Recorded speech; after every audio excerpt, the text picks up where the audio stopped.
dari Bapak Watimena. Dia sudah langsung memberikan ayatnya.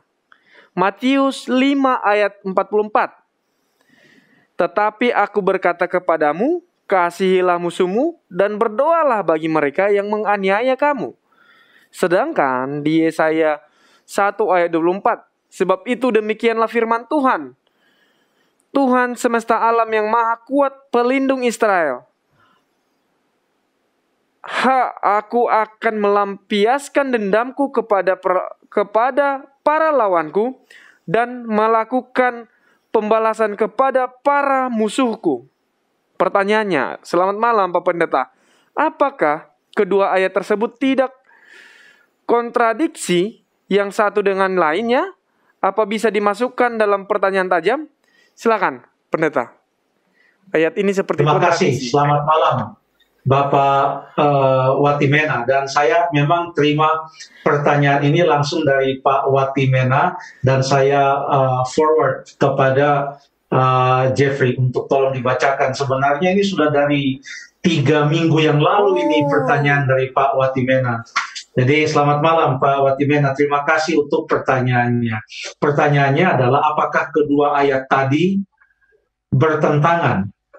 Ayat yang pertama Tuhan Yesus katakan kasihilah, apa tadi dikatakan Jeffrey dalam Matius? Musuhmu. Kasihilah musuhmu. Dan berdoalah bagi orang yang menganiaya kamu. Sementara di dalam Yesaya 1 ayat 24 Tuhan katakan, aku akan melampiaskan dendamku kepada para lawanku dan melakukan pembalasan kepada para musuhku. Jadi kalau mau ditanya apakah kedua ayat ini bertentangan, maka untuk mengartikan suatu ayat, selain kita membaca ayat itu, kita perlu melihat juga konteks daripada ayat itu. Di mana ayat itu berada, dalam cerita apa, atau di dalam sebuah nasihat apa ayat itu disampaikan, atau dalam nubuatan apa yang ada di dalam kitab Matius. Itu adalah nasihat dari Tuhan Yesus kepada orang banyak, agar supaya sekalipun orang-orang itu membenci mereka, mereka tetap mendoakan orang-orang tersebut. Sementara yang ada di dalam Yesaya pasal 1 ini adalah justru Nabi Yesaya sedang memberikan nubuat dari Tuhan terhadap bangsa kepunyaan Tuhan sendiri, yaitu orang-orang Israel, orang-orang Yehuda.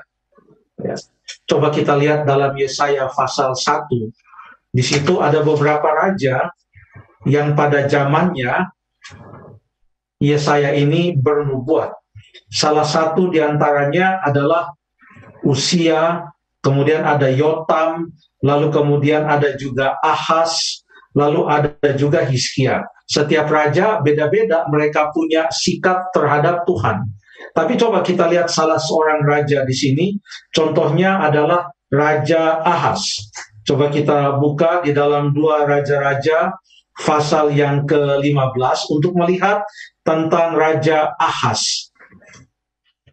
2 Raja-Raja pasal yang ke-16, pasal 16 itu cerita tentang Raja Ahaz, satu pasal itu. 2 Raja-Raja pasal yang ke-16. Apa yang dikatakan tentang Ahaz? Dalam ayat yang kedua dikatakan Ahaz berumur 24 tahun pada waktu ia menjadi raja, dan 16 tahun lamanya ia memerintah di Yerusalem. Ia tidak melakukan apa yang benar di mata Tuhan Allahnya, seperti Daud bapa leluhurnya, tetapi ia hidup menurut kelakuan raja-raja Israel yang ada di utara, ya. Bahkan ia mempersembahkan anaknya sebagai korban dalam api. Jadi dia hidup dalam penyembahan berhala, mengikuti bangsa-bangsa lain yang mempersembahkan anaknya sebagai korban kepada dewa-dewa. Itu yang dilakukan oleh Ahaz. Jadi Yesaya bernubuat kepada suatu bangsa, di mana bangsa itu sempat untuk satu kurun waktu yang cukup lama hidup di dalam penyembahan berhala, oleh karena raja mereka juga menyembah berhala. Akan tetapi Allah itu sungguh baik, karena di dalam Yesaya pasal 1, Yesaya pasal 1, sebelum ada kata-kata tentang hukuman atas Yerusalem, itu mulai ayat 21, mulai ayat yang ke-10 itu ada panggilan untuk bertobat. Jadi sekalipun bangsa itu sudah hidup di dalam kegelapan dan kejahatan, Allah tetap mengutus nabinya, karena tujuan nabi itu diutus adalah untuk memanggil orang banyak untuk bertobat. Nabi Yunus contohnya, pada waktu ia pergi ke Niniwe, orang berpikir dia ke sana untuk mengumumkan hukuman. Tetapi pekabarannya, walaupun dari sudut seperti dari sudut pandang mengumumkan hukuman, tetapi isi dari pekabaran Yunus kepada orang Niniwe sebenarnya adalah panggilan untuk bertobat. Panggilan untuk bertobat, dan betul orang-orang Niniwe itu bertobat. Sekarang Nabi Yesaya diutus bukan pergi sampai ke Niniwe seperti Yunus diutus. Ini hanya kepada orang Yehuda pada zaman beberapa raja. Sekalipun mereka sudah hidup di dalam kegelapan, dalam kejahatan, jatuh dalam penyembahan berhala, tetapi Allah tetap memanggil mereka untuk bertobat melalui pekerjaan nabinya yang bernama Yesaya. Salah satu ayat yang terkenal di dalam Yesaya pasal yang pertama ini adalah yang terdapat dalam ayat yang ke-18 yang mengatakan, marilah baiklah kita berperkara, firman Tuhan, sekalipun dosamu merah seperti kermizi akan menjadi putih seperti salju, sekalipun berwarna merah seperti kain kesumba akan menjadi putih seperti bulu domba. Ayat 19, jika kamu menurut dan mau mendengar, maka kamu akan memakan hasil baik dari negeri ini. Jadi kalau mereka mau bertobat, mereka mau datang memohon pengampunan dan kembali kepada Tuhan, seberapa jahat dan gelap pun kehidupan mereka, Tuhan akan memutihkan semua itu seperti salju, seperti bulu domba, putih bersih. Ia akan mengampuni dan melupakan semua kesalahan-kesalahan mereka. Dan Tuhan memanggil orang-orang Yehuda untuk bertobat. Tetapi dalam pekabaran pertobatan itu ada juga sisi lainnya, yaitu pekabaran hukuman. Karena hanya ada dua pilihan, bertobat, selamat, atau tidak bertobat dan tetap di dalam kegelapan dan secara otomatis akan mendapatkan hukuman. Jadi ayat yang dikatakan di dalam Yesaya 1 ayat yang ke-24 ini adalah sisi lain dari panggilan pertobatan itu, yaitu adalah merupakan sebuah pernyataan hukuman jika mereka itu tidak bertobat. Ya.